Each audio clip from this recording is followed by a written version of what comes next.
Greetings. This is Justin Allen with the Elite Nurse Practitioner. Welcome to the Elite Nurse Practitioner Show, podcast dedicated to nurse practitioner entrepreneurism and achieving financial freedom, where I talk directly with nurse practitioners who need help. Listen up, our market is saturated. Jobs can be scarce. We are underpaid. We are undervalued.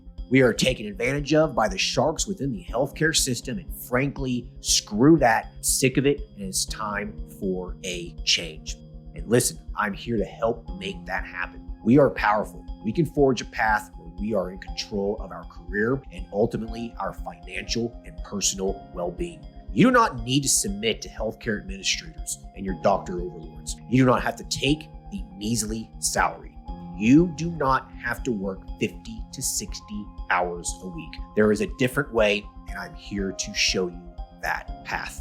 This podcast is raw and unfiltered. I have not talked to the nurse practitioners in this podcast prior to the call outside of an email exchange to schedule the episode. What you're about to listen to is a consultation session between a nurse practitioner and myself. It is real, it is unscripted, it is unplanned, and I have no idea what we're going to talk about. Anything and everything can happen during our conversation. The nurse practitioners in these episodes are struggling with an issue in their professional or financial life, and they have reached out to me for help. My goal is to help the nurse practitioner with actionable advice that will enhance and improve their professional, business, and financial life. My other goal is to hopefully help my nurse practitioner sisters and brothers build a more productive, powerful, and free life. So I hope the content and information within these podcast episodes does just that. All right, onto the episode.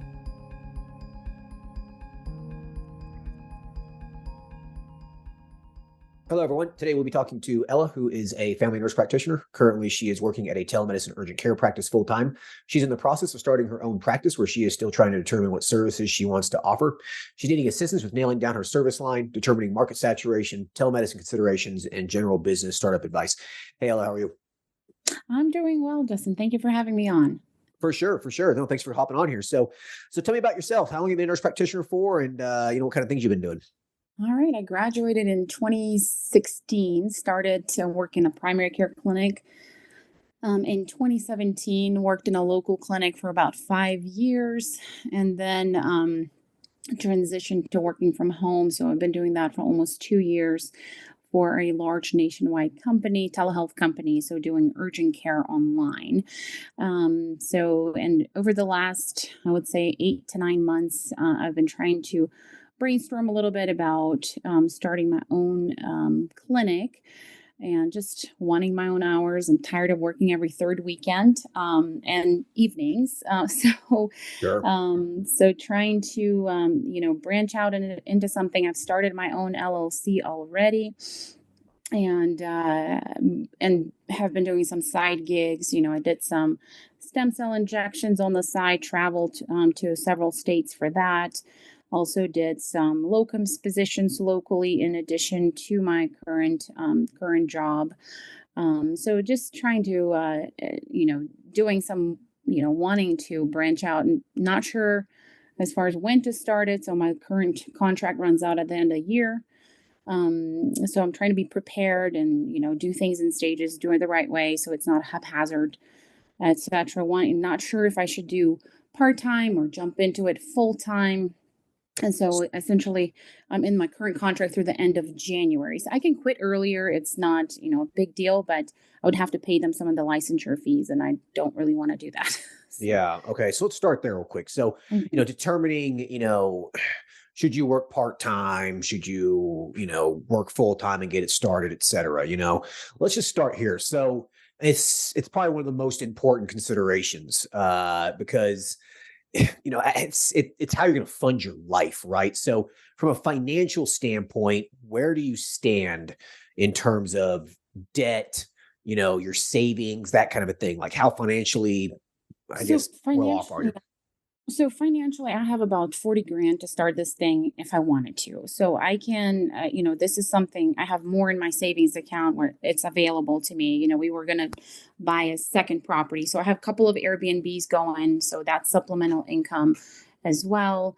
And we're going to launch another Airbnb here in shortly. So I'm going to have a little bit more income to where, passive income to where I don't have to worry about, making my monthly payments. I'm not going to be rich off of these Airbnbs, but they will definitely supplement my income. And I also have some savings to launch this. And I don't necessarily, I mean, of course, I would like to have a little bit of extra, maybe doing something part-time on the side, maybe doing some locums while I start the business. But Okay. if I don't, mhm. Yeah. So But you're in a pretty good spot. mhm. Yeah. Yeah. So would you need part-time income from a job, do you feel like, or do you think that you could go full-time in your business if there's really not a whole lot of profit for 6 months? I think so. I mean, I guess it depends on how expensive, because I want to be most efficient. I don't mind working hard for 6 months, whether it's holding a couple of jobs, but if it helps grow the business exponentially, yes, I would love to do it full time. Yeah. Yeah. Okay. So, I don't know. I mean, it sounds like you're in a pretty good spot. So it really comes down to how well this business could possibly do. And so, Hmm. should you work part-time or not? In my opinion, I say work part-time because chances are you probably won't be busy enough to work full-time in your business at first for the first Hmm. 6 to 12 months. It probably just won't be that busy.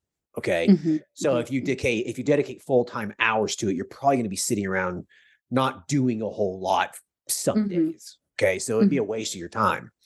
So, so just kind of keep that in mind. So, it really depends on what you want to do and what's available in your area. So, what Right. kind of services are you thinking about offering? So I worked well, during my last 2 years. I also worked 1 day a week at this integrative health clinic. I don't want to do integrative health because I don't know enough about it, except, 1 day a week for 6, 7 months did not give me enough prep. But I did do some hormone replacement therapy for like bioidentical hormones for females. I'm comfortable with that. I think I'm going to take a couple of classes, like your classes on that too. I would love to do men's health, HRT, maybe some weight loss. I'm familiar with PRP. I've done some joint injections. I would love to do PRP specifically for hair loss because I can tie that in with men's health, I feel like. But again, possibly hire a nurse injector down the road. I don't want to do injections myself. I've taken a class or two. I'm not too, I don't want to be tied. I want to be more of a hybrid. I want to do less hands on, and do as, since I am licensed in 10 states, I would like to really branch out. And because I live in a fairly small town, the population of my town is 55,000, and I've done a little bit of market research. So we have about a couple of men's clinics where they do where they do testosterone. We have also, as far as the women's HRT, we have about 3 clinics. Again, I don't know how busy they are. And then south of us, we do have a couple of towns that, I mean, all of the towns around here, they come to my town for medical services, whatever, no matter what it is, like the hospital, urgent cares, etc. So again, I think, and then north of me is a larger, 300,000 plus town about 25, 30 minutes away, which has more clinics, more, HRT, men's health, weight loss, all of that. So, I feel Yeah. like my area is fairly, I mean, looking at it, I'm like, yes, I could potentially do business, but it has to be hybrid. I have to market myself online and get some of those telehealth patients to be successful. Right. Right. Right. Okay. So within an hour drive, an hour radius of you, it sounds like there's probably Yeah. 1 million people, Um, maybe a little less than that. Maybe a little less than that. I would say 800K thereabouts. Yeah. Okay. So, I mean, there's a lot of people. Okay. Hmm. Hmm. Um, and people are willing to drive 20, 30 minutes to go Oh, somewhere, yes, yes, depending. definitely. Yeah. Yeah. So it sounds like it's more like a suburb, area with lots of Yeah, little and towns I and live, yeah. yeah, I live close to Tahoe, Lake Tahoe, so we have a lot of retirees here. We have a lot of people from California moving down. it just, so we have a lot of the older population here too. So like 55 plus, I would say. So Yeah. I think some of this would be good, Okay. gearing towards that population. Yeah. Yeah. Okay. So, I mean, it sounds like you kind of just want to do a general wellness practice for the most part, HRT, weight loss, maybe some aesthetics, whatever. So yeah, just a general weight loss or a general wellness practice. Mhm. So what I would determine is, within a 30 to 45-minute drive of your house, Mhm. really get on Google Maps and type in, men's health or wellness Mhm. clinic or aesthetics, weight loss, those kinds of things. Mhm. And really just get on Google Maps and just scroll around your area. That's, like I said, about between a 30, 45-minute drive from where you're at, and see where there is I guess, a wellness practice desert, so to speak. Where is there a place where there not really a whole lot of these services? Okay. Mhm. Mhm. As long as there's 10,000 people within 10 to 15-minute drive of that place, there's probably enough patients to justify opening up a practice there. Okay. Yeah. Mhm. Yeah. And I mean, so my idea is to do business where I live. I feel like I can do pretty well here, okay. versus traveling. I mean, potentially I could So about south, about 20 minutes, but it's a smaller. I feel like those people will travel here versus me being located there, because I'm more and like centralized. right. So, Well, you're telling me that there's already a few places in the city that you're at, though. Like if town of 50,000 people, it's a moderate sized town. mhm, Um, there's two men's health clinics and a couple places doing HRT and weight loss. Like there's mhm, I don't know if it's a good idea to open there mhm, versus somewhere else where there isn't. And if it's only a 20-minute drive somewhere else, like it's really mhm, not mhm, all that much skin off your mhm, back to drive there. You know what I mean? mhm, mhm, So mhm, just food for thought. I personally would rather go somewhere where there isn't competition versus mhm. opening somewhere where there is competition for the mere convenience factor of where I'm at. You Gotcha. know? Mhm, mhm, Yeah. mhm. So just keep that in mind. Yeah, people might from the city that you're at might drive down to see you, word of mouth, Mhm, and they find out that you do better job or whatever, right? So mhm, mhm. just, keep that in mind. I really would do some real significant market research. When you open up somewhere where there's competition, you're already starting on an uphill Yeah, slope versus yeah, if you can go somewhere where there isn't any, you're the only show in town. I mean, yeah. we've had people on this podcast before in towns with 10 or 20,000 people making $100,000 a month. Okay. Mhm, mhm, Like you can mhm, make a lot of money in small town. mhm, mhm. So just keep Okay. that in mind. Yeah. Because you're going to invest a lot of money in this, and I would Right. just, yeah, like you want to increase your chances for success as much as possible. So what do Now, you think about doing hybrid though? Like oh, where for I'm sure. not dependent on, just my local population here. For sure, that's the best way to do it. Yeah, have a hybrid model. Yeah, I mean, if you're licensed in 10 states, I Mhm. mean, I think it'd be foolish not to take advantage of that. The thing with a telemedicine practice like that is that it can be difficult to obtain patients if you don't have the money to spend on marketing it. Okay, you have to market it significantly. There's a lot of competition out there in the telemedicine space Yeah. for Yeah. all this stuff. Okay.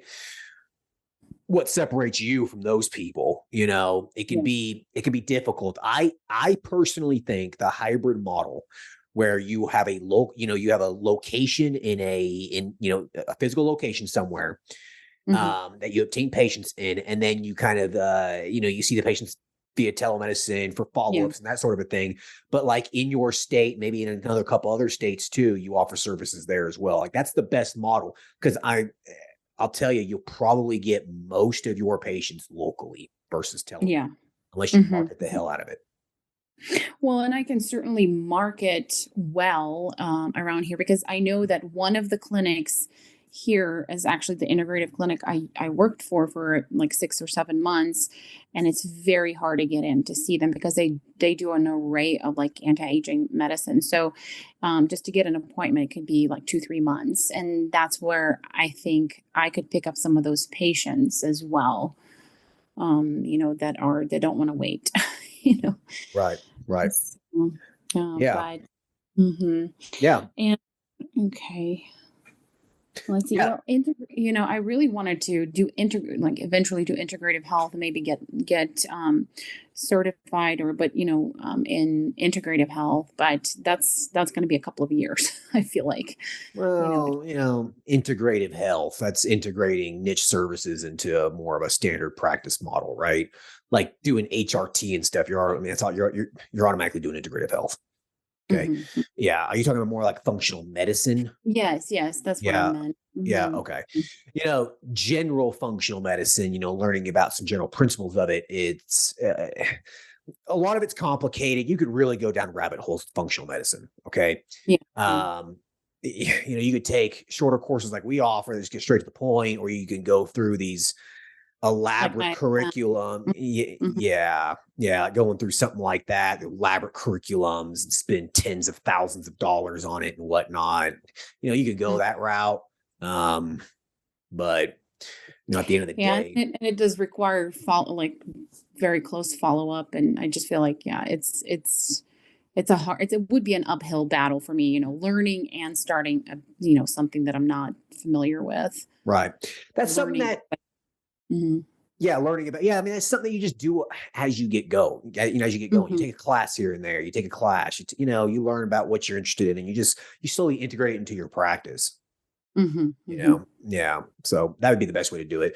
Uh, the longer you wait to start this business, there's just going to be more competition that pops up eventually. Yeah, yeah. So when should I lease a space? So if I'm thinking about, I can certainly talk to my current employer and see if I can go part-time, starting, because I have to give them about a couple of months notice. But I'm also, thinking, okay, I can say January, New Year, I can say launching around February 1st, trying to find a building, location, etc. When would you launch or rent the building? Like, what is the timeline, a smart timeline, so I'm not wasting money? Right. Yeah. I wouldn't rent a building unless I was planning on opening within a month. Hmm. Hmm. Okay. Yeah.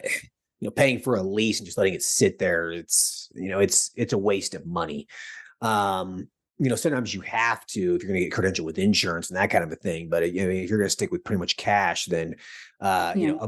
a month before you open, and then in that month time, you sign up for all the accounts with all the compounding pharmacies because you have a location. You decorate it and do whatever you got to do, right? So I would try to avoid uh, renting something for a prolonged period of time. Hmm. Hmm. Hmm. Yeah, yeah. Okay. And same. What about the website? Same thing, right? Within the month of opening. Yeah, yeah, yeah. Within a month. Anything more than that's kind of a waste of time. It takes it can take between 30 to 90 days for Google to find your website. Okay, Hmm. to start populating it through search, through the search engine and whatnot. So it could be argued that having the website up and running about 90 days before you open Hmm. is ideal. Then by the time you open up, it should be populated on all the search engines and that kind of a thing. That's what I did with my first men's health clinic. And to be honest with you, I think I might have had like 2 calls in that 3 month period from just people randomly finding me somehow. Hmm. So, you could start working on the website now if you wanted to, Hmm. slowly kind of work on it. You could do a lot of it yourself, Yeah, yeah, and um, that's what I was thinking because I created an account with, the WordPress and stuff, and have my domain name, all of that. So, yeah. Well, there you go. I would say that you can start working on that. Start writing the content for it. Start, putting it together, making it, how you want to see, how you want to see it. That matches your vision, matches your brand. Putting all the content in it. If you do that yourself, I mean, it could take a month to really make it nice. Um, mhm, yeah. So that's what I would do. I mean, you can start working on that now. mhm, mhm, mhm.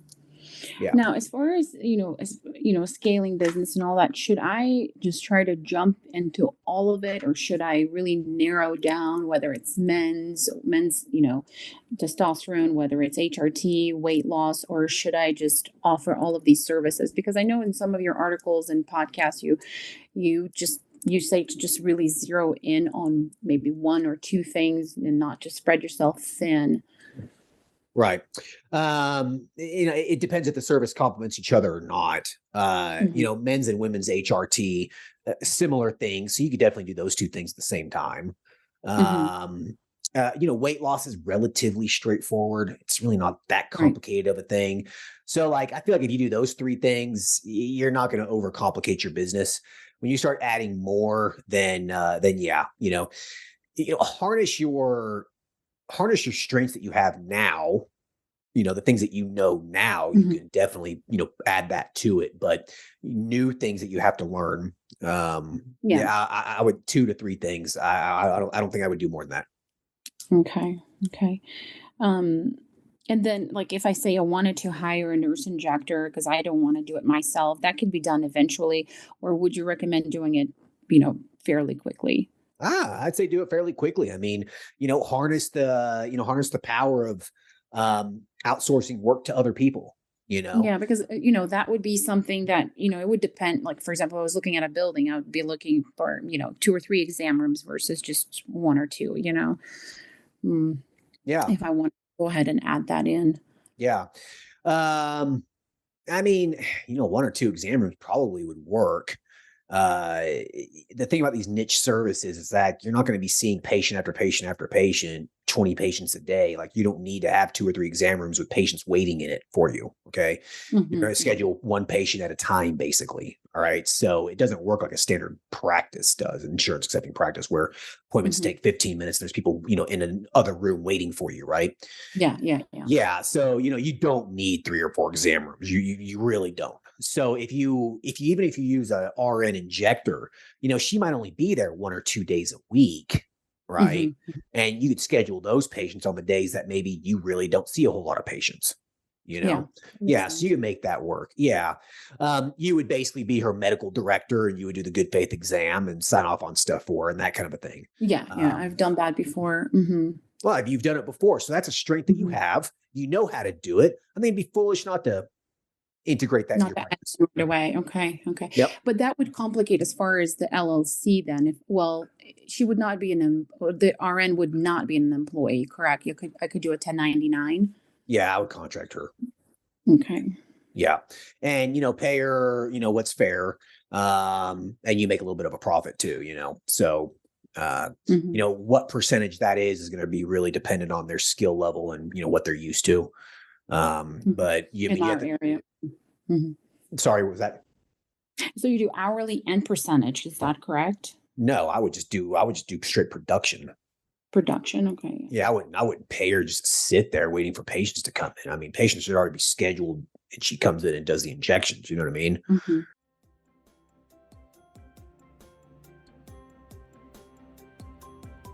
All right. I hope everyone's enjoying the episode so far. I just wanted to take a quick break to thank everyone listening and also give a big thank you to all of my social media followers and email subscribers. If you haven't done so yet, please subscribe to our email list at www.elitenp.com and make sure to follow us on Facebook, Instagram, and LinkedIn. Email subscribers will receive updates on new weekly podcast episodes, multiple weekly articles we publish, new courses, and everything else related to helping you succeed. Remember, all Elite Nurse Practitioner courses are designed to help you build a niche practice, increase your financial strength, and to break free from the rat race. If I can break free and then other countless nurse practitioners can break free, then so can you. Additionally, please share this podcast with your other nurse practitioner sisters and brothers out there. The more NPs that venture out on their own, the stronger our profession will become. Now, let's get back to the episode.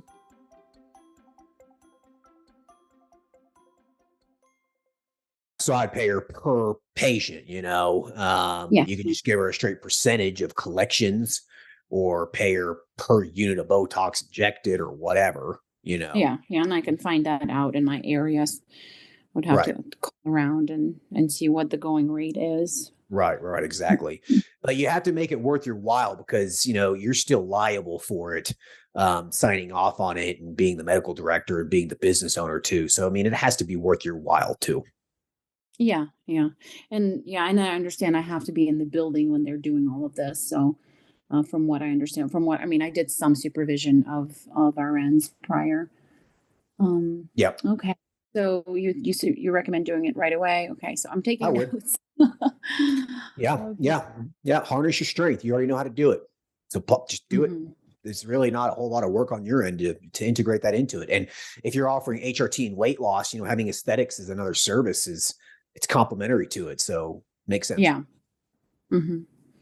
Well, sounds good. And as far as, as far as my medications, say for weight loss, like semaglutide and all of that, I just get that because I saw some of the pharmacies you can just buy in bulk and dispense, correct?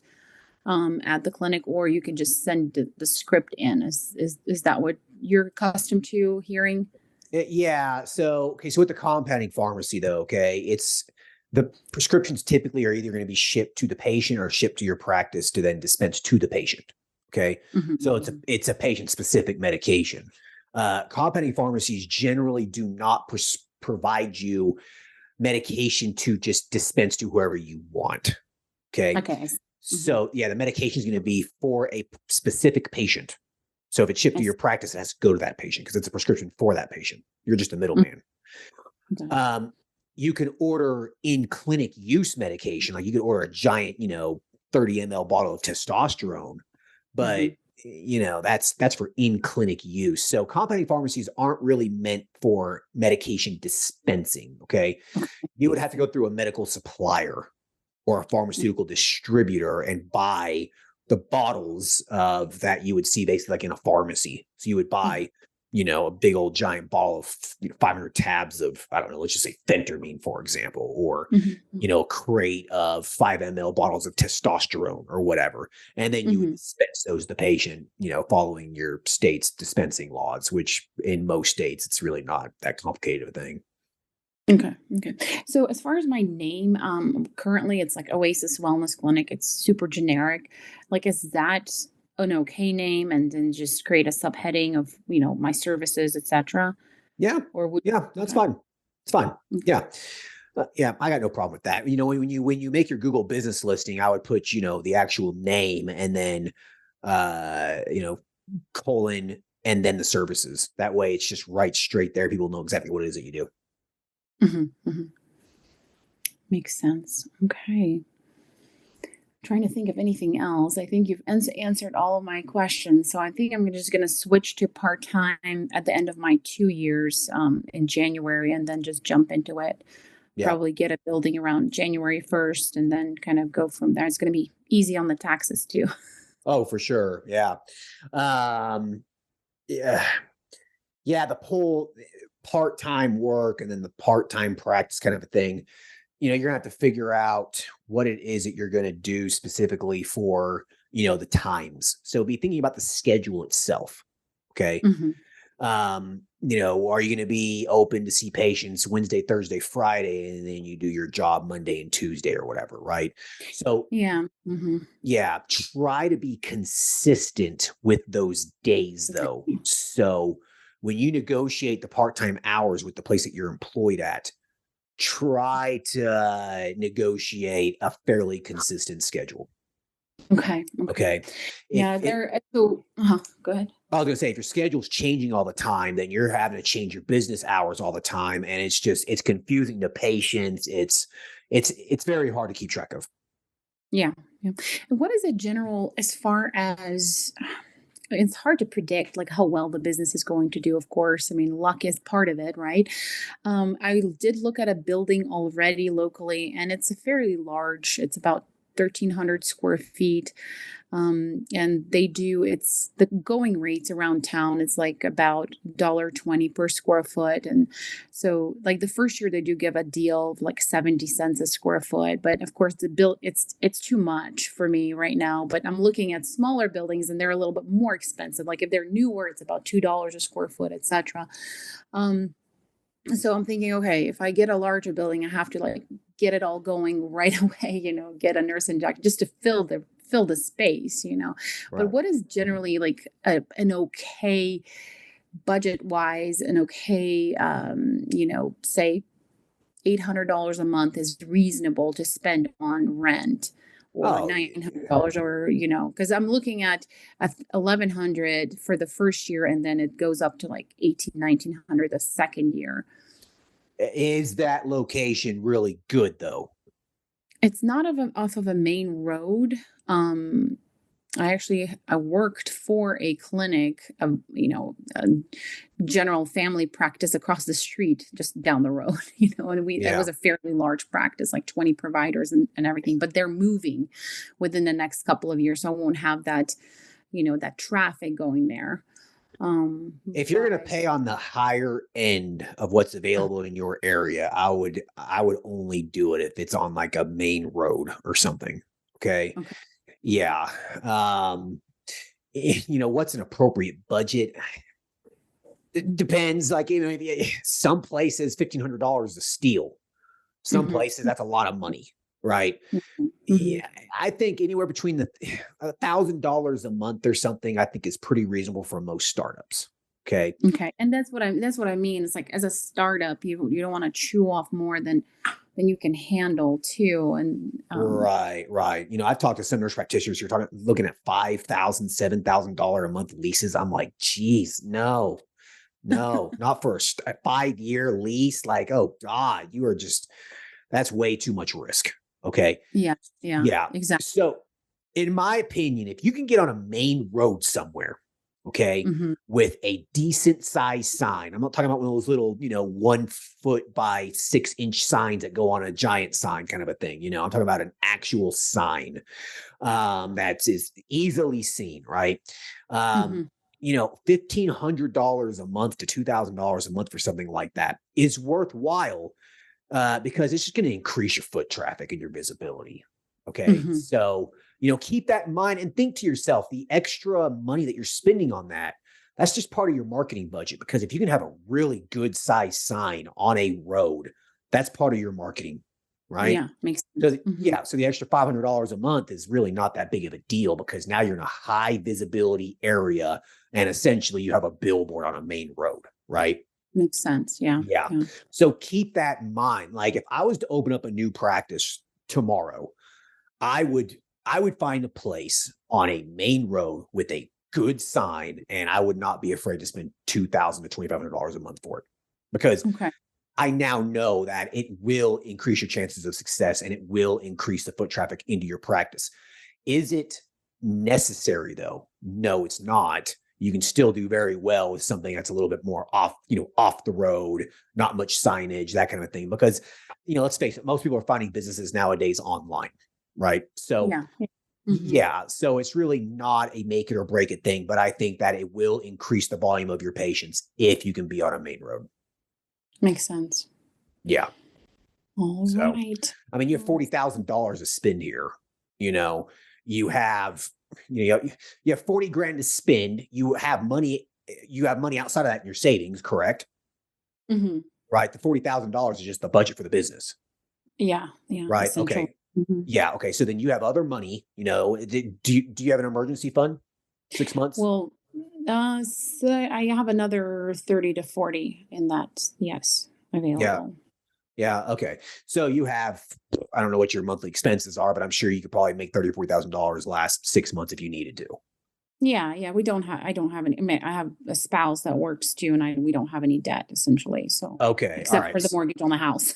Except So, for the mortgage, right? So you have a 6 month emergency fund. Okay, you have income coming in from some Airbnbs. You have income coming in from a part time job. Like you are in a very secure position here. So I think that you could take a little bit more risk here and okay, spend a little more money on a nicer place on a main road, especially okay. if you have competition. Okay. What do Okay. you think about places within medical buildings? So we do have, and again, like different things, like say an orthopedic and surgery center, whatever. We do have places. I mean, they're a little bit more expensive, but it's like a larger building with medical offices. Um, uh, For niche-based cash practices, I'm not a huge fan of them personally, unless they are just a really, really good deal and you're on a budget. Okay. Yeah, that's not the case. That's really not the case for you. No. If Mhm. you have a very skimpy budget of $5,000, $10,000 and you can find somewhere in a medical office like that's $500 a month, then sure, it'll work, Mhm. right? I know a couple of nurse practitioners who scaled to six-figure monthly businesses who started off in, little podunk kind of medical offices like that. So Okay. you can do it, but this is the thing. If you have competition, someone goes to Google, types in women's HRT or weight loss, semaglutide, tirzepatide, whatever it is, okay, they're searching for. If there's competition, if there's multiple places doing this, then the search is going to populate multiple clinics, okay? Mhm. And so if you're in a small office like that, you're going to have a lot of other people coming up on searches. If you're the only show in town, you could do this out of a trailer and it doesn't really matter. Yeah. Okay. And honestly, like as far as like semaglutide and weight loss, we only have one other place here in town and they're So, not super big. so then you would be a fool not to be offering that. Yeah, yeah. And Yeah. I feel like I really want to get into, just really market myself well, even, among locals. As far as marketing, where do you start? For something like this with a $40,000 budget, you're probably going to spend $10,000, getting the bare bones of this thing started. Okay. So, first month lease, security deposit, doing a little work on the place, as long as you don't have to do a whole build out on somewhere, Mhm. somewhere. Mhm. Speaking of which, try to avoid doing build outs on somewhere that you're leasing. Okay. You want to Mhm. try to find something that's ready to go pretty much, or maybe a couple walls or something. Okay. Yeah, yeah, yeah. Yeah. Yeah. Don't spend a whole lot of money renovating an office. It's not even yours. I mean, you're in Yeah. real estate. That makes sense, right? Yeah. Um, yeah. So you're probably looking at about $10,000 to get started. Another $5,000 for just miscellaneous stuff. So that's going to leave you a budget of probably, let's just call it $20,000 for operating expenses for a few months, marketing, that kind of a thing. All right. So where's your biggest bang for your buck there? If you are local and you're on a main road, then people are just going to just drive by and they'll walk in. Okay. Mhm.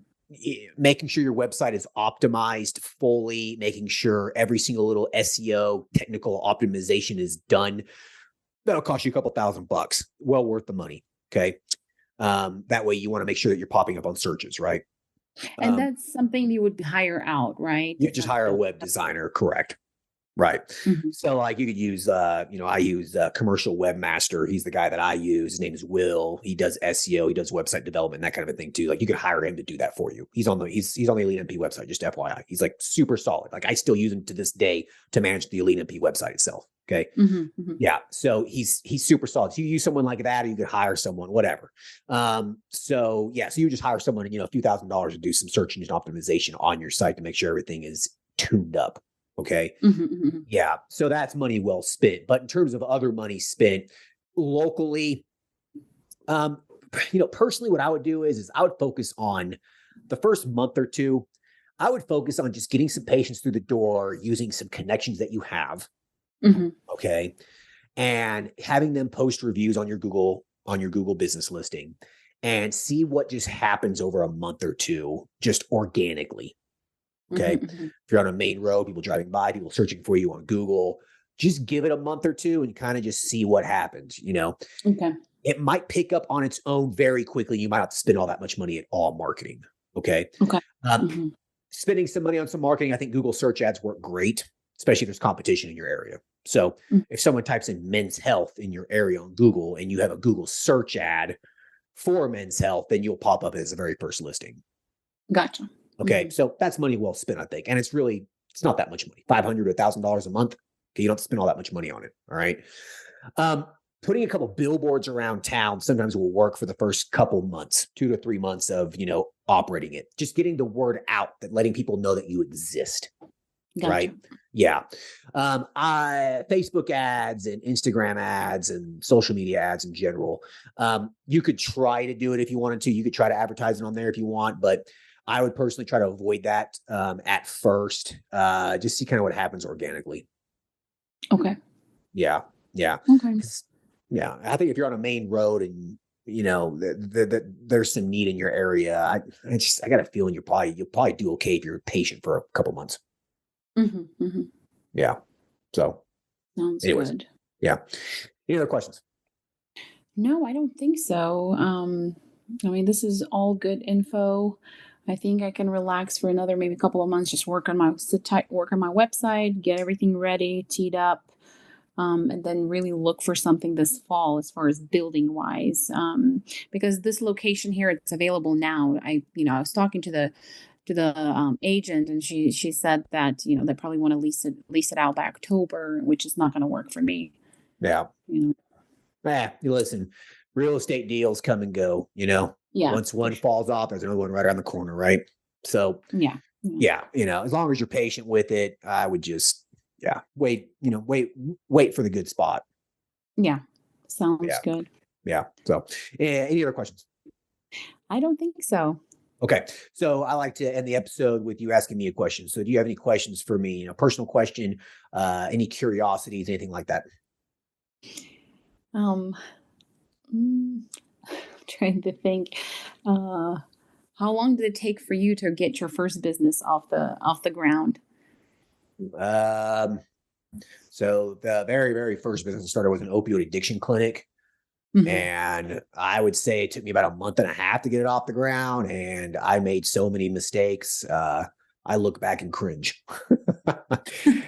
I had no clue what the hell I was doing. I I read like a book and listened to like a podcast or something. Like I had no clue what the hell I was doing. I just kind of just jumped in it and just kind of did it.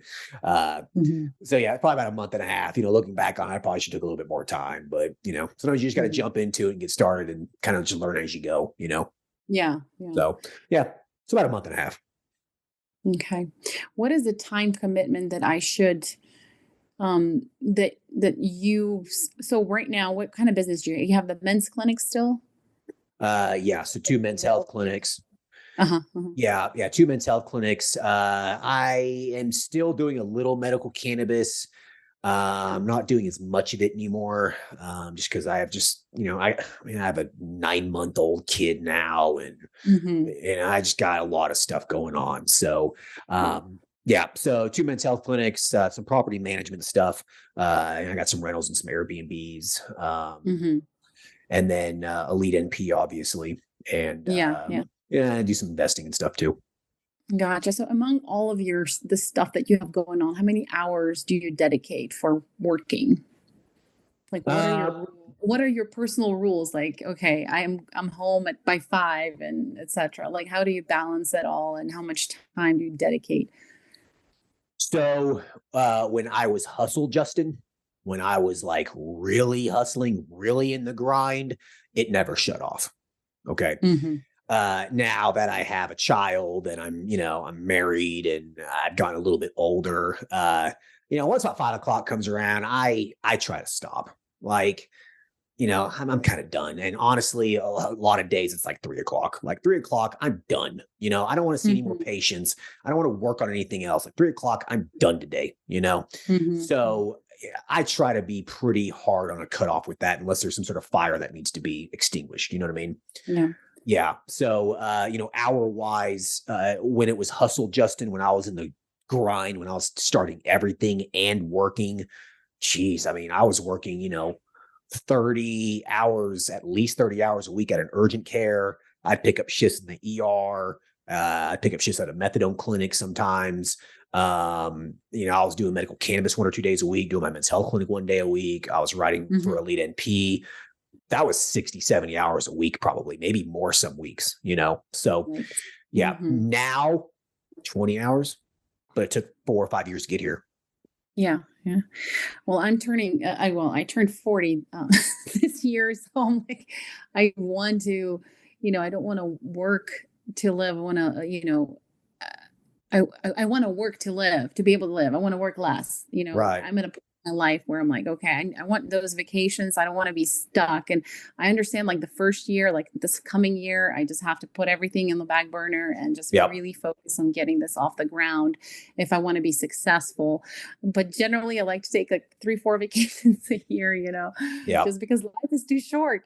It is. Yeah. It is. Listen, we're the exact same age. I'm 39 years old too. So, Mm. we're 1984 babies, right? Yep. Yeah. 1984 babies. So, I'm the exact same age as you. I'm still a pretty high energy person, I'm still pretty motivated and whatnot, but Mhm. I find as, each year kind of ticks off that it does go down a little bit. So I feel like that you are at, one of those perfect ages, between your 30s, I think are when you should really start the business if you can. 40s aren't too late. 40s aren't too late. I mean, you could still start a business in your 40s. But once you start getting in your mid to late 40s or even 50s, I could see how time and energy could become an issue, Yeah. Yeah. Yeah. So yeah, you got to do it now. You got to get started. You got to Yeah. get going.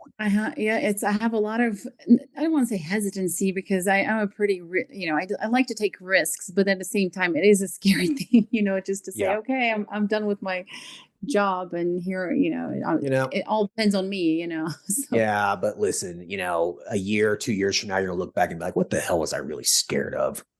yeah, There's none to be scared of, like you got savings, you have a spouse who makes money, you don't have very much debt. Like, what are you really risking here? Not yeah, really a true, whole lot. true, true. If you lost the whole $40,000, would that suck? Of course it would. That's a lot of money, it would be Mhm. awful, but it wouldn't be the end of the world. Mhm. You're not declaring bankruptcy and having to sell assets just to live life. Yeah, for sure. Right. So it's not the end of the world. It would suck, but it's not the end of the world. But that's not going to happen. So don't worry about Sounds good. it. All right. Well, thank you. I All right. appreciate the encouragement. All right. You're welcome. If you ever want to do a follow up, 6 to 12 months from now, kind of keep us updated on where you're at. I'd love to. We'll do. We'll do. All right, Awesome. Justin. Appreciate it. Bye. All right. Take All care. right. Bye.